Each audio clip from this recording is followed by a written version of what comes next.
अरब सागर में दिल की आकृति का एक टापू।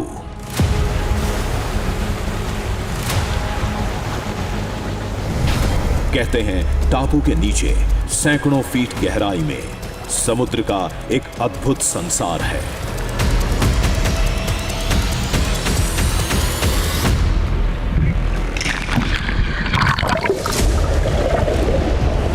समुद्री जीवों का ऐसा दृश्य है जो पूरे भारतवर्ष में कहीं नहीं दिखता।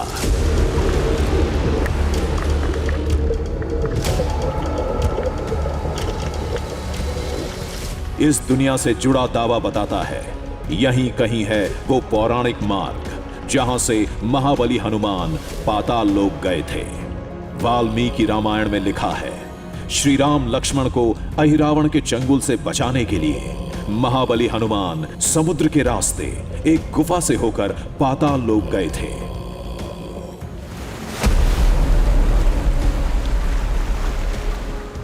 इस आइलैंड से जुड़ी मान्यता कहती है पाताल लोक का वो रास्ता टापू की इस समुद्री गुफा से होकर जाता है। उससे पहले पवन पुत्र ने टापू पर कुछ दिन गुजारे थे। श्री राम की एक प्रतिमा बनाई थी।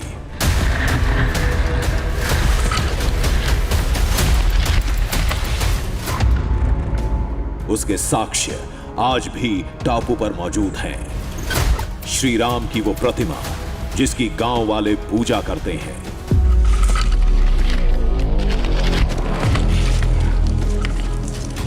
समुद्र के बीच मीठे पानी का एक कुंड और इस टापू की आकृति जिसे लोग हनुमान जी से जोड़ते हैं। जो नेत्राली आइलैंड हम लोग जो देखा है, जो हनुमान जी का वो दिल है, अपने जो हनुमान जी का दिल है, वो हनुमान जी जहाँ जहाँ रुके हुए थे, हनुमान साहब ने उधर आए थे, हनुमान स्वामी जी ने उधर पाताल लोक जाने के लिए उधर आए थे ना।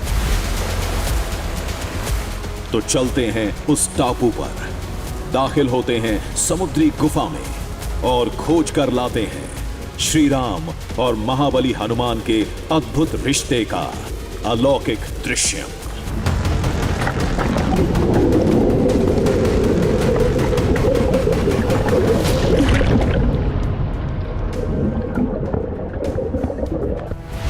जिसकी तलाश में हम कर्नाटक के मुरुदेश्वर तक पहुंच गए।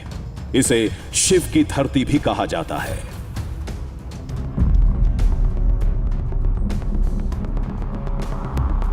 अगर मैं आपसे पूछूं कि हिंदुस्तान का दिल कहां है तो शायद आप कहें दिल्ली में, हो सकता है कि आप कहें मध्य प्रदेश में, लेकिन मैं आपसे कहूं कि वो इन दोनों जगहों पर नहीं बल्कि कर्नाटक में कहीं है, तब आप क्या कहेंगे?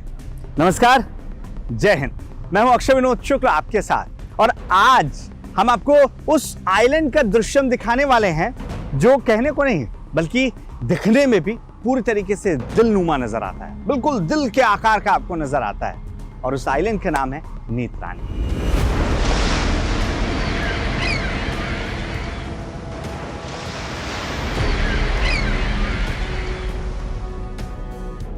ये एक ऐसा दिलनुमा आइलैंड है जो सीधे जुड़ता है महाबली के दिल से, यानी बजरंग बली के दिल से और उनके दिल में बसने वाले प्रभु श्री राम से।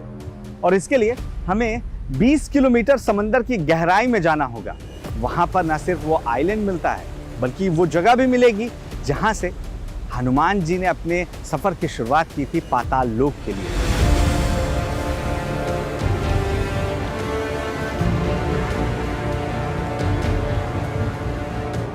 नेत्रानी का सफर मुरुदेश्वर से शुरू होता है जहां दुनिया की दूसरी सबसे बड़ी महादेव की प्रतिमा है। आत्मलिंग का एक अंश है।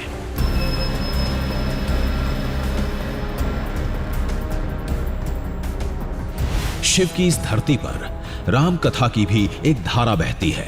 वजह है ये आत्मलिंग जिसकी कहानी रामायण काल की है। उस समय की जब अमर होने के लिए रावण भगवान शिव का आत्मलिंग लेकर लंका जा रहा था। सारे देवता रावण को रोकने में लगे थे।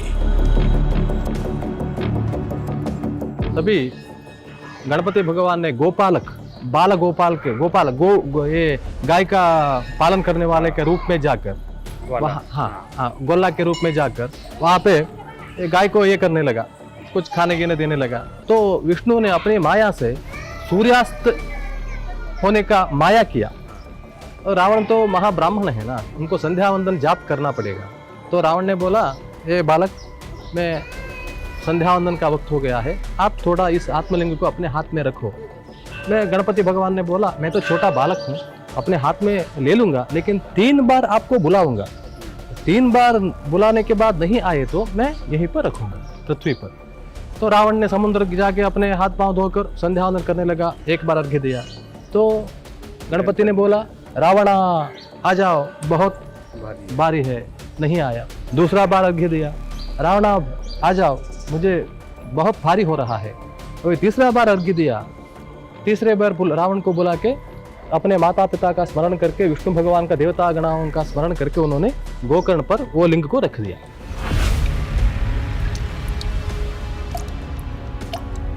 जमीन पर रखते ही शिवलिंग जमीन में धंस गया। रावण ने निकालने की कोशिश की तो इसके 5 टुकड़े हो गए, जिसका एक हिस्सा है मुरुदेश्वर का शिवलिंग। कहानी रामायण से जुड़ती है। 20 किलोमीटर दूर बजरंगबली के नाम का एक टापू है।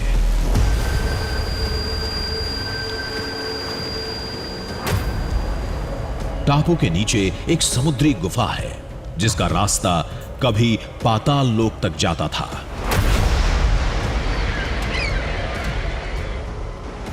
ये सारी बातें कुछ लोगों के लिए इत्तेफाक हैं, तो कुछ लोग इसे रामायण का साक्ष्य मानते हैं।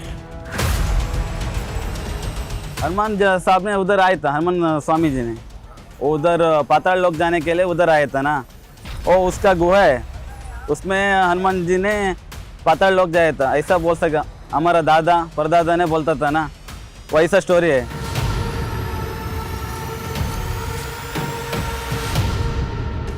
नेत्राणी आइलैंड एक आइलैंड नहीं है, वो हनुमान जी का वो दिल है। नेत्राणी आइलैंड मेरा दिल में बसता है।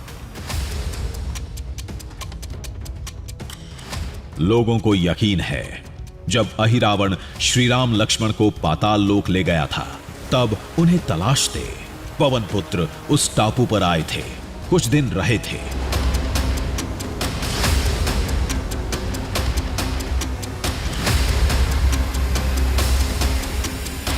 फिर उसी टापू की एक गुफा से पाताल लोक पहुंचे थे।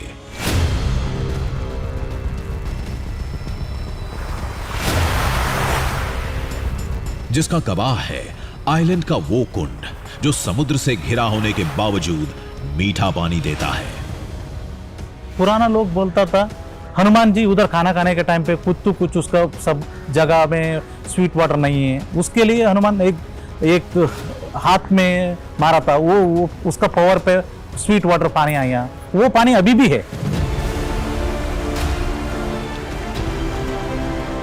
तो फिर देर किस बात की है, फटाफट चलते हैं और उस टापू का दृश्यम पूरे देश के सामने लाते हैं। लेकिन यह इतना आसान नहीं। टापू के चारों तरफ समुद्र में बहुत तेज लहरें उठती हैं।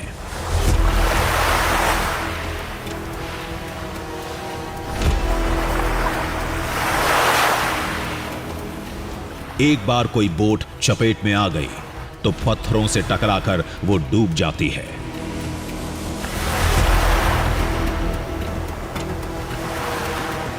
बहुत मुश्किल है उधर जाने का आपका जान को खतरा हो सकता है। बोट से जाए तो पत्थर मार के बोट डूब गए थे। लहरों को मात देकर आइलैंड पर उतर भी गए तो 74 एकड़ में फैले टापू पर पौराणिक निशानियों को खोजना बहुत मुश्किल काम है।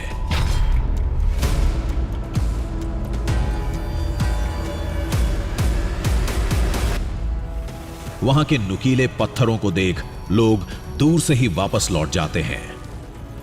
उधर जाने के लिए बहुत मुश्किल है, वापस नहीं आता तो ऐसे हम समझ के जाने का। इसलिए उधर ये शार्प पत्थर आता है, वो स्किन भी कट होता है, रास्ता सही से रास्ता भी नहीं है। और वो रास्ते में आप जाते रहते हैं ना, उधर एक आइडेंटिफाई करके ऊपर जाना पड़ेगा, फिर वही रास्ते पे आइडेंटिफाई करके उधर ही नीचे आ सकते हैं।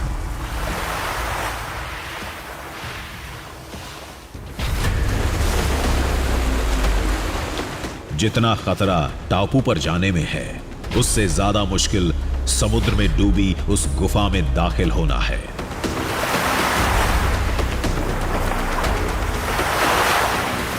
लेकिन हम जानते थे दृश्यम मिलता नहीं, उसे खोजना पड़ता है।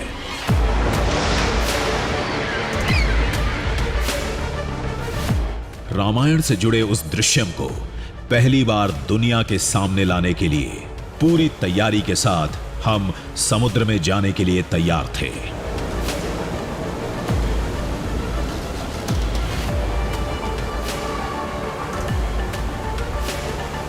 हमें इससे आगे जाना है। आगे कहां जाना है? वो जगह जो सीधे जुड़ती है शिव के अंश यानी हनुमान जी से, उनके हृदय से, उनके दिल से, जिसमें राम बसते हैं। और वो जगह है नेत्रानी आइलैंड, जो खुद दिल नुमा नजर आता है। और उसके लिए अब हम अपने सफर की शुरुआत इस अरब सागर में करने वाले हैं। कुछ ही देर में अब हम उस दिशा में आगे बढ़ेंगे जो यहाँ से नेत्रानी आइलैंड की ओर लेकर जाता है। और उसके लिए 20 किलोमीटर का सफर हमें बोट के जरिए तय करना है। यानी आप समझ रहे हैं, हम शिव की धरती से सीधे हनुमान की धरती पर जाने वाले हैं।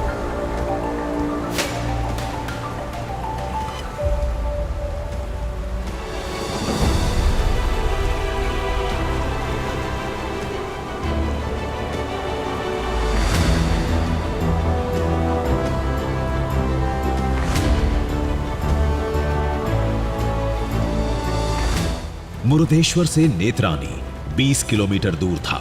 जाने में 1 घंटा लगेगा। 1 घंटे बाद उन सारे सवालों के जवाब सामने होंगे जिनका जवाब आज तक कोई नहीं खोज पाया।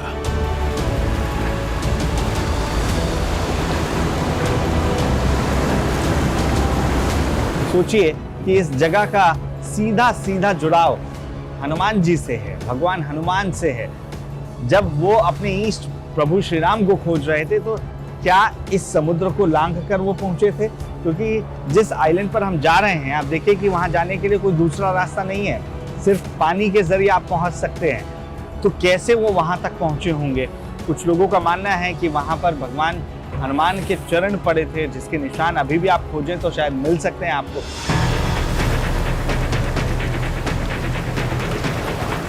नेत्रानी की एक और पहचान है और वो है वहां की मरीन लाइफ। कहते हैं उस सी केव के आसपास समंदर की एक रंगीन दुनिया बसती है। वहां कई दुर्लभ समुद्री जीव दिखते हैं जो और कहीं नहीं देखे जाते।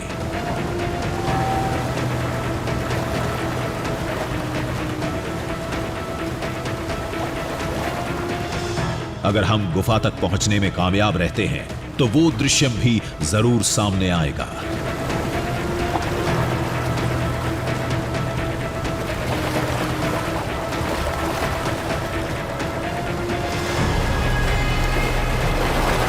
देखिए, नेत्रानी की जो मरीन लाइफ है ये बेहद खूबसूरत है। हालांकि भारतवर्ष में ऐसे चुनिंदा लोग हैं जो इसके बारे में जानते हैं, क्योंकि अगर आपने सुना हो तो लोग ज़्यादातर प्रेफर करते हैं कि अंडमान चले जाएं। कुछ लोग गोवा की ओर भी जाते हैं जहां पर वो अंडर वाटर डाइविंग करते हैं, जिसे स्कूबा कहा जाता है। लेकिन नेत्रानी में आपको कुछ ऐसे समुद्री जीव हैं जो सिर्फ और सिर्फ इसी पानी में, जो पानी आप मेरे आसपास देख रहे हैं, इसी पानी में नजर आएंगे। वो इसके अलावा कहीं और नजर नहीं आते हैं।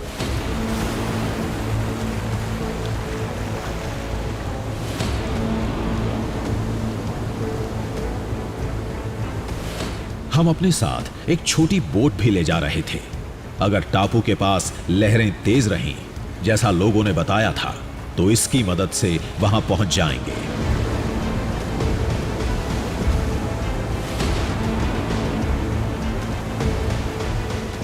समुद्र के खूबसूरत नजारों के बीच 1 घंटा कब बीत गया पता ही नहीं चला।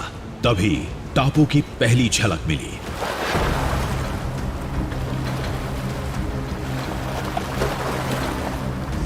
इसके साथ समुद्र की हलचल भी तेज होने लगी थी।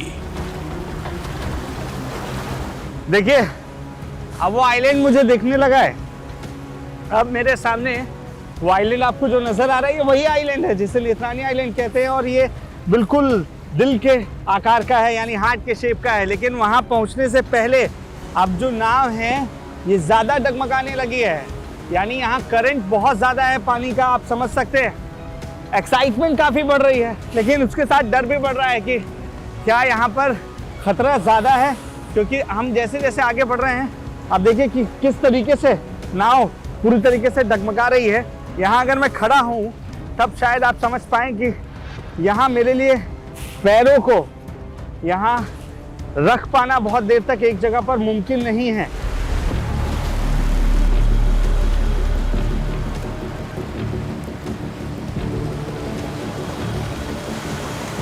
इस खतरे के बारे में लोगों ने पहले भी आगाह किया था।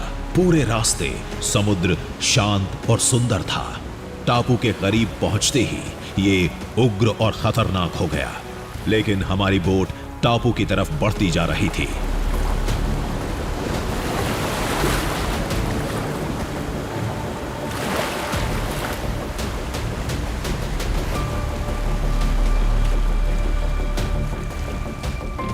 मेरे पीछे आपको वो आइलैंड बिल्कुल साफ नजर आएगा। यही नेत्रानी आइलैंड है, यही वो आइलैंड है जिसे कहा जाता है कि ये भगवान हनुमान का दिल है, जिसे आप भारतवर्ष का दिल भी कह सकते हैं, क्योंकि इसका पूरा जो आकार है वो दिलनुमा आपको नजर आता है। हालांकि ये अभी जब हम आपको दिखा रहे हैं तब आपको किसी पठार की तरह नजर आएगा, क्योंकि ये इसका सिर्फ एक एंगल व्यू है। लेकिन जब हम आपको इसका एरियल व्यू दिखाएंगे, जो हम अभी आपको दिखाने वाले हैं, तो वो दृश्यम अपने आप में बेहद खास है।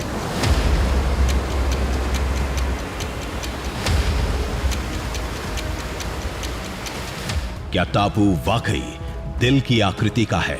ये देखने के लिए हमने ड्रोन उड़ाया।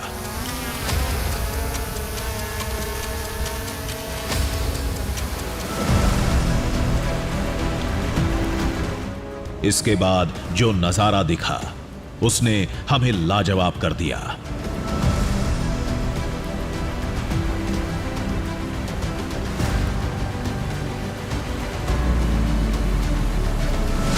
टापू का आकार वैसा ही था जैसा लोग बताते हैं।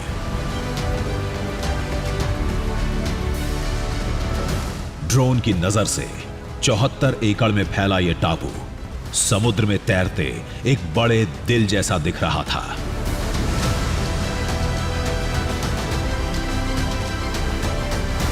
यही वजह है कि जो स्थानीय लोग हैं उनका ये मानना है कि ये किसी और का नहीं है, बल्कि ये हनुमान जी का दिल है, या वो जगह आप कह सकते हैं जो हनुमान के दिल में बसती है। टापू के और करीब पहुंचे तो समंदर की हलचल और तेज होती गई।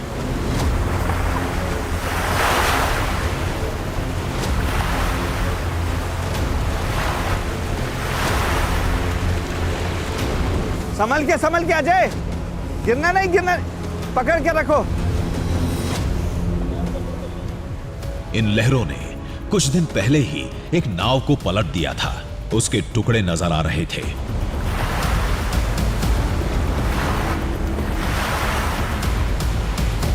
टापू का चक्कर लगाते हम उतरने के लिए सुरक्षित किनारा खोज रहे थे। इस दौरान हमें वो समुद्री गुफा भी दिखी जिस रास्ते महाबली हनुमान के पाताल लोक जाने का दावा होता है।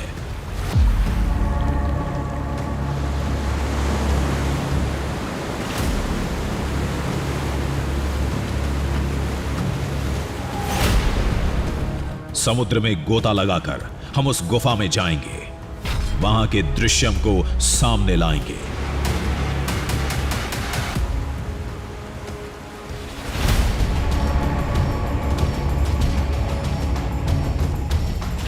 लेकिन उससे पहले हमें टापू पर जाना था, लेकिन राह में कई रोड़े थे।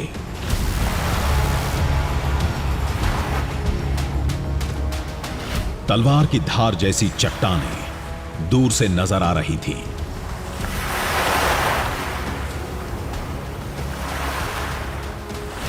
समंदर का उफान रास्ता रोके खड़ा था, लेकिन हम अब थमने वाले नहीं थे।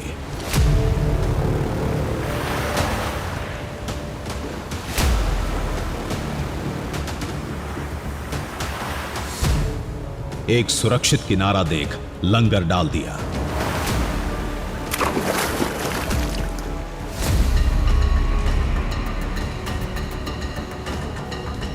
छोटी नाव की मदद से किनारे तक जाएंगे जो हम साथ लेकर आए थे। देखिए वो बोट आ गई है और अब इसके जरिए आगे का सफर हम तय करने वाले हैं।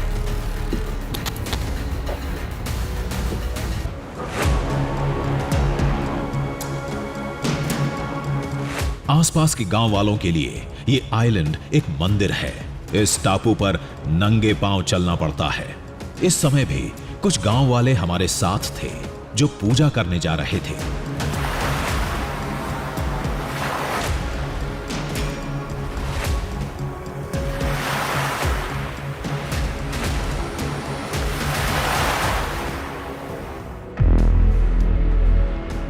हमने नंगे पांव जमीन पर पहला कदम रखा।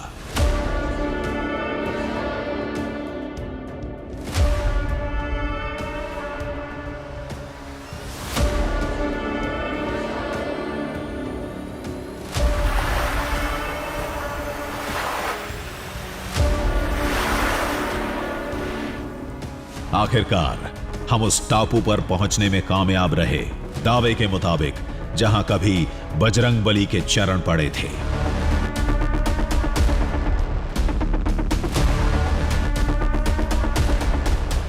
जहां से उन्होंने पाताल लोक में जाने के लिए समुद्र में छलांग लगाई थी। चट्टानों पर नंगे पांव चलना वाकई मुश्किल काम था।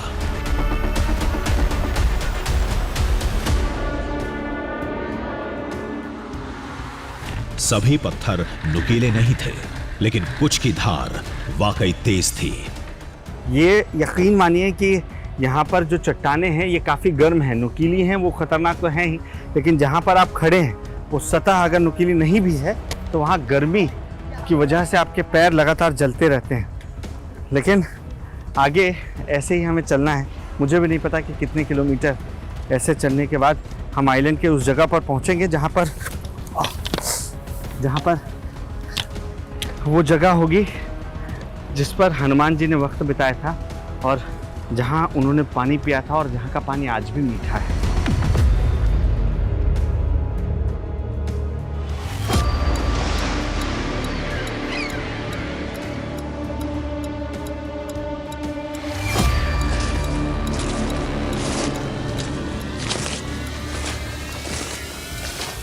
गांव वालों को छोड़ पहली बार कोई बाहरी इंसान इस टापू पर मौजूद था, जहां की कहानी सभी जानते हैं, लेकिन तस्वीरें अभी तक किसी ने नहीं देखी थी।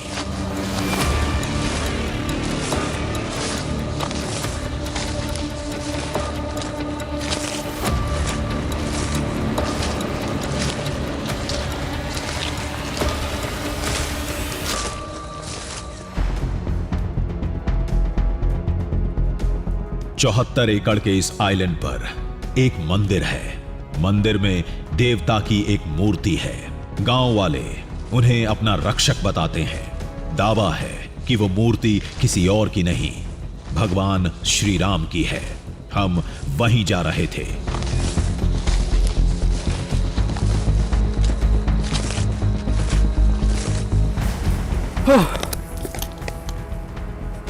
ये बिल्कुल ऐसा लग रहा है कि कमांडो ट्रेनिंग की तरह आप चल रहे हैं, जहाँ ये लता रस्सी की तरह आपका साथ दे रही है और इसी के सहारे आप इस स्टीप पहाड़ पर चढ़ सकते हैं। कहने को ये छोटा आइलैंड होगा, मगर इस पर पहुंचना उतना ही मुश्किल है और मुसीबत दोगुनी हो रही है पैरों में जूते नहीं होने की वजह से।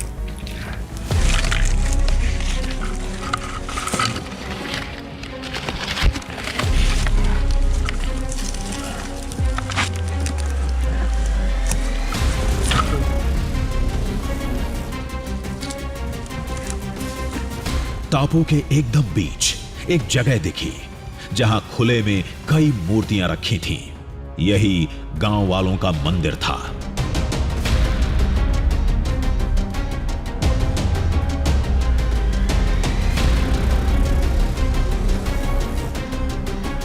देखिए ये मंदिर ठीक उस जगह पर मौजूद है जो आइलैंड हम आपको दिखा रहे थे, जो दिलनुमा है, जिसकी कहानी सीधे प्रभु श्री राम से जुड़ती है, उनके परम भक्त हनुमान जी से जुड़ती है। उस आइलैंड के बीचों बीच ये मंदिर मौजूद है।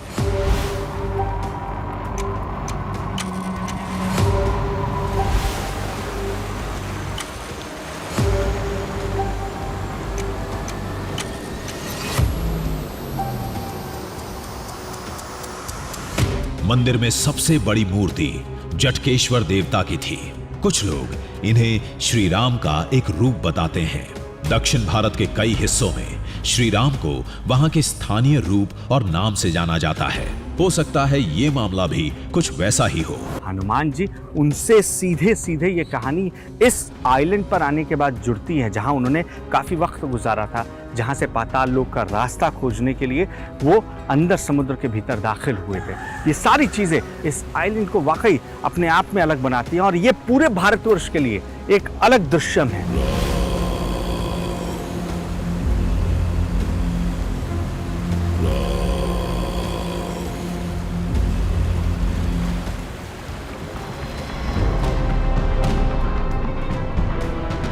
एक बात गौर करने लायक थी। खंबे पर प्राचीन लिपि में कुछ लिखा था, शायद कोई खास जानकारी हो, लेकिन इस लिपि को समझने वाला अब कोई नहीं है।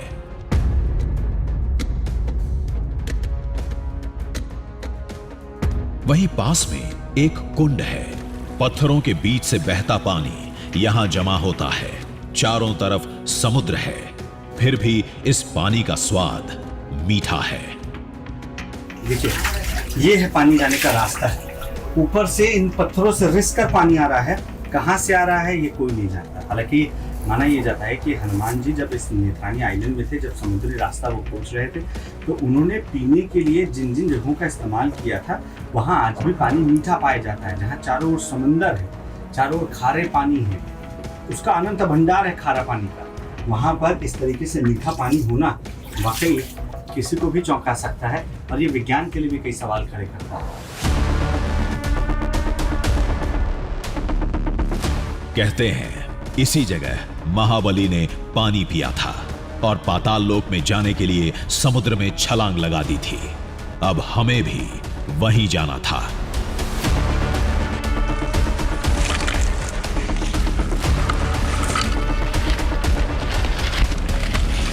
टापू को छोड़ने का वक्त हो गया था। इस प्रतिमा और कुंड को रामायण से जोड़ा जाता है। कुछ लोग इसके लिए तर्क देते हैं, लेकिन एक तस्वीर दावे के मुताबिक निकली। ये मंदिर और प्रतिमा दिल की आकृति वाले इस टापू के एकदम बीच में है।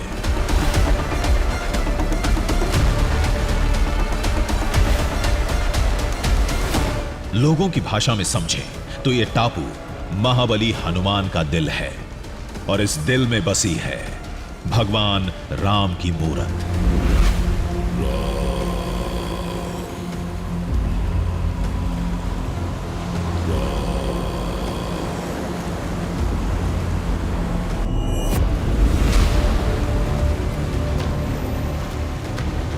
अब समंदर में गोता लगाना था, उस गुफा में जाना था जिस रास्ते बजरंग बली के पाताल लोक जाने का दावा होता है।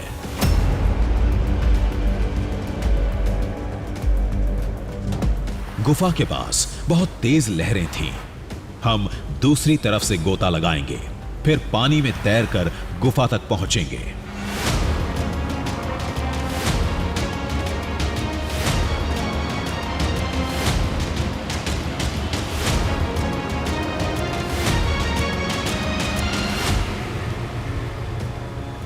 अब मैं पूरी तरीके से तैयार हूँ नीचे समुद्र में जाने के लिए और वहाँ का दृश्य आपको दिखाने के लिए। आप यकीन नहीं मानेंगे कि मैं अभी तकरीबन 20 किलो वेट अपने पीठ पर इस सिलेंडर के ज़रिए, कमर पर एक बेल्ट के ज़रिए कैरी कर रहा हूँ।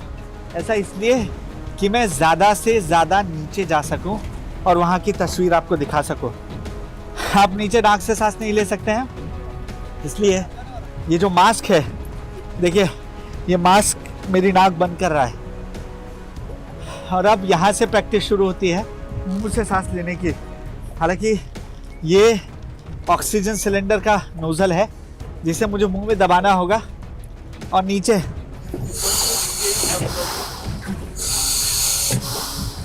तो अब हम पूरी तरीके से तैयार हैं। अगला दृश्य हम सीधे समुद्र के भीतर से आपके लिए लेकर आते हैं।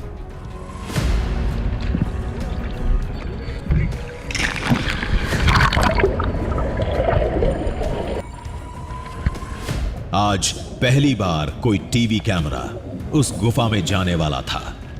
हम उधर ही बढ़ते जा रहे थे।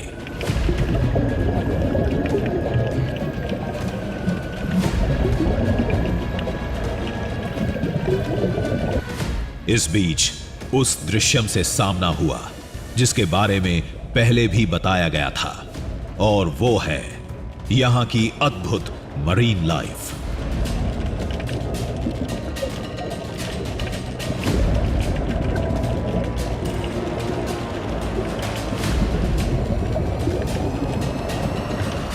बीस मीटर गहराई में उतरने के बाद समुद्र का रंगीन संसार दिखने लगा था।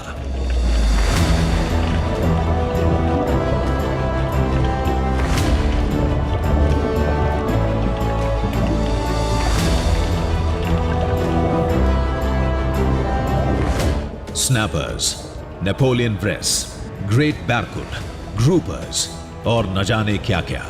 समुद्री विज्ञान में इन मछलियों और समुद्री जीवों को कई नामों से जाना जाता है।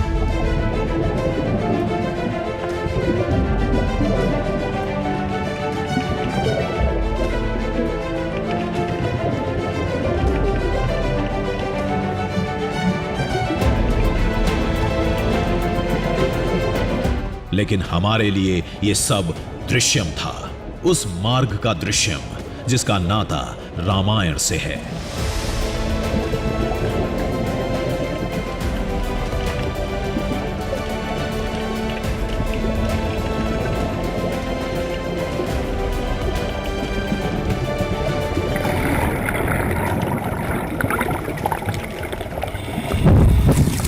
नीचे अलग अलग प्रजाति के ऐसे कई जीव दिख रहे हैं जिनमें से कुछ का तो मैं नाम भी नहीं जानता, लेकिन इतना जरूर है कि ये दुनिया बिल्कुल अलग है। और अब ये जब सी केव के लिए जाना है, इस पहाड़ के दूसरी ओर जाना होगा। अब तैयारी करते हैं वहां जाने की।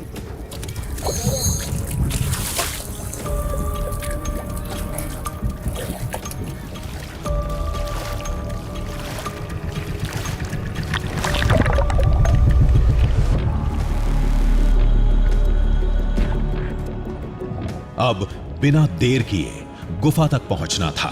करीब 200 मीटर दूरी रह गई थी।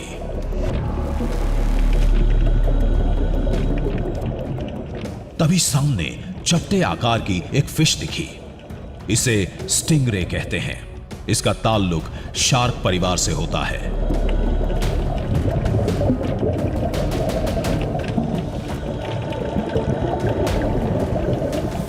किसी ऑक्टोपस को इतनी करीब से हमने पहली बार देखा था। फिलहाल ये शांति से तैर रहा था, नहीं तो इसकी 8 भुजाएं भड़कती हुई नजर आती।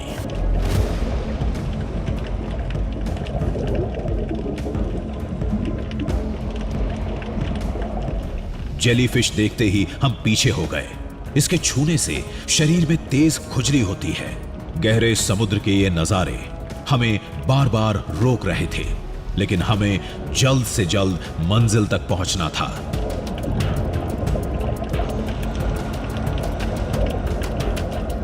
तीस मिनट तैरने के बाद हम गुफा के इलाके में दाखिल हो चुके थे।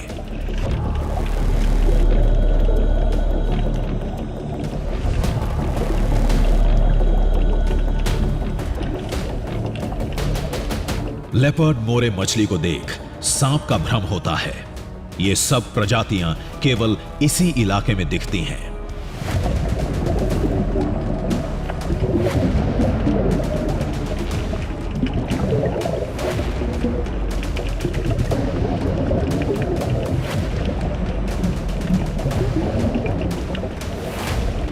लायन फिश बहुत ही दुर्लभ मानी जाती है। इसे यहां देख हम भी हैरत में थे।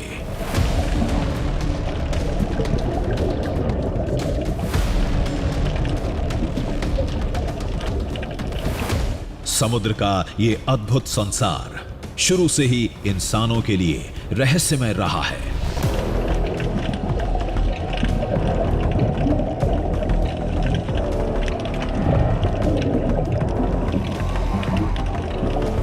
हम मंजिल तक पहुंच चुके थे। गुफा में और अंदर जाने की कोशिश कर रहे थे।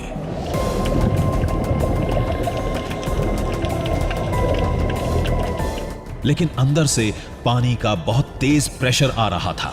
अंदर जाना मुश्किल था।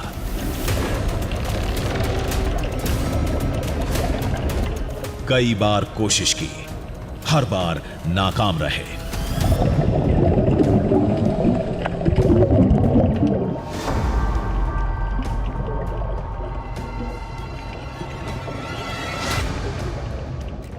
इस जद्दोजहद में कई मिनट गुजर गए। समझ में नहीं आ रहा था गुफा के अंदर कैसे जाएं।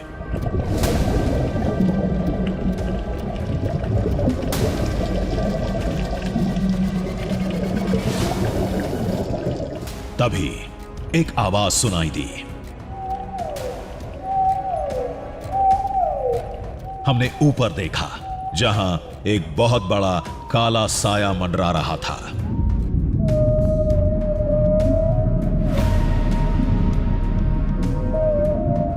अरे ये तो व्हेल शार्क थी, दुनिया की सबसे बड़ी मछली।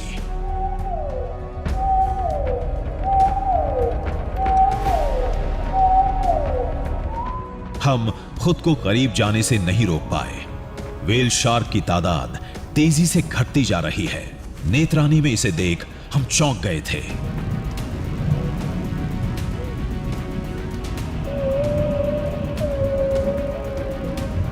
कुछ देर में व्हेल शार्क हमें छोड़ आगे निकल गई।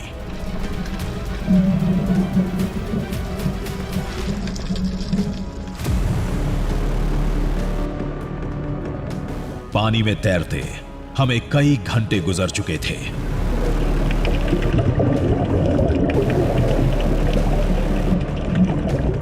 उधर देर होते देख बोट पर मौजूद सहयोगी घबराने लगे थे।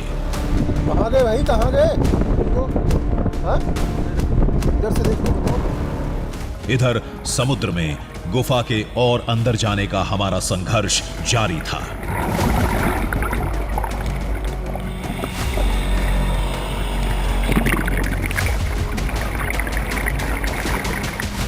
खतरा भांप एक तैराक हमें खोजने समुद्र में कूद गया।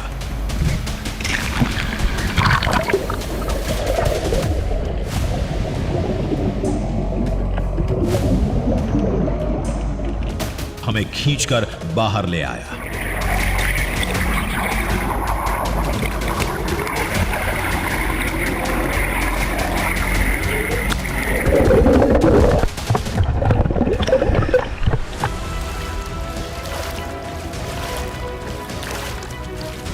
ऐसे में खींचकर बाहर लाना हमें रास नहीं आया।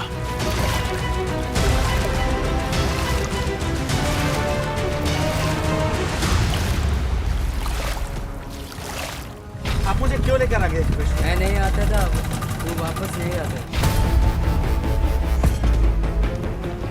स्कूबा प्रोफेशनल सही बोल रहा था। हम कई घंटों से पानी में थे। सिलेंडर में चंद मिनट का ही ऑक्सीजन बचा था। अंदर गुफा से पानी का बहुत तेज प्रेशर बाहर आ रहा था। हम बहुत कोशिश करते फिर भी अंदर नहीं जा पाते। अगर समय पर हमें बाहर नहीं लाया जाता तो ये जानलेवा साबित हो सकता था।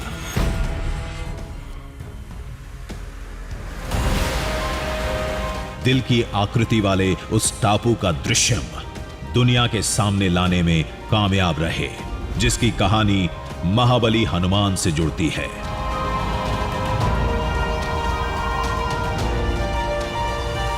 हम पहली बार उस समुद्री गुफा का दृश्यम खोजने में सफल रहे, जिसे रामायण काल का पौराणिक मार्ग बताया जाता है।